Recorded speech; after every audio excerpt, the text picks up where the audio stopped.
মৃত্যু হওয়ার সাথে সাথেই মৃত ব্যক্তি বুঝতে পারে না যে সে মারা গেছে। মৃত্যু পরবর্তী সময়ে আত্মীয় স্বজনের কান্নাকাটি, তাকে গোসল করানো, কাফনের কাপড় পরানো, এমনকি তাকে কবরস্থ করা পর্যন্ত নিজেকে সে মনে করে মৃত্যুর স্বপ্ন দেখছে। যখন তাকে মাটিতে শোয়ানো হচ্ছে তখনও তিনি স্বপ্নের ঘোরে থাকেন আর মনে করতে থাকেন এটি একটি স্বপ্ন।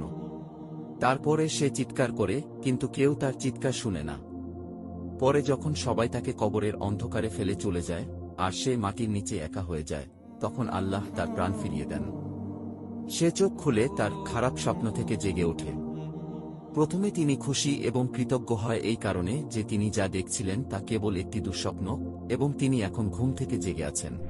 তারপরে সে তার দেহটি স্পর্শ করতে শুরু করে, যা কেবল একটি সাদা কাপড়ে জড়িয়ে রাখা হয়েছিল।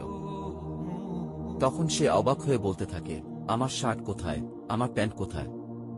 এবং সে আরও অবাক হয়ে বলতে থাকে, আমি কোথায়, এই জায়গাটি কোথায়, সর্বত্র ময়লামাটির গন্ধ কেন, আমি এখানে কি করছি? অতঃপর সে বুঝতে শুরু করে যে সে ভূগর্ভস্থ এবং তিনি যে অভিজ্ঞতা নিচ্ছেন তা স্বপ্ন নয়। এবং সে আরও বুঝতে পারে যে তিনি সত্যিই মারা গেছেন। তারপরেও তিনি যতটা সম্ভব উচ্চস্বরে চিৎকার করতে থাকেন এবং তার স্বজনদের ডাকতে থাকেন যারা তার উপকারে আসতে পারে, কিন্তু তাকে কেউ উত্তর দেয় না। অতঃপর সে মনে করে যে এই মুহূর্তে কেবলমাত্র আশা মহান আল্লাহর কাছে।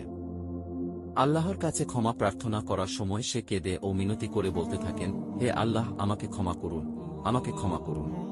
তিনি একটি অবিশ্বাস্য ভয় নিয়ে চিৎকার করেন, যা তার জীবদ্দশায় তিনি এর আগে কখনো অনুভব করেনি।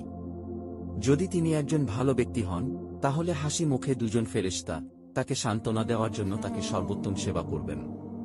আর যদি সে খারাপ লোক হয় তবে দুজন ফেরেশতা তার ভয় আরও বাড়িয়ে দেবে এবং তাদের কুরুচিপূর্ণ কাজ অনুসারে তাকে নির্যাতন করবে। আমরা জীবনে বহুবার বোবায় ধরা স্বপ্ন দেখে থাকি। আমরা কথা বলতে চাই কিন্তু বলতে পারি না, চিৎকার করতে চাই কিন্তু চিৎকার করতে পারি না, পাশের লোকদেরকে ডাকি কিন্তু তারা তা শুনতে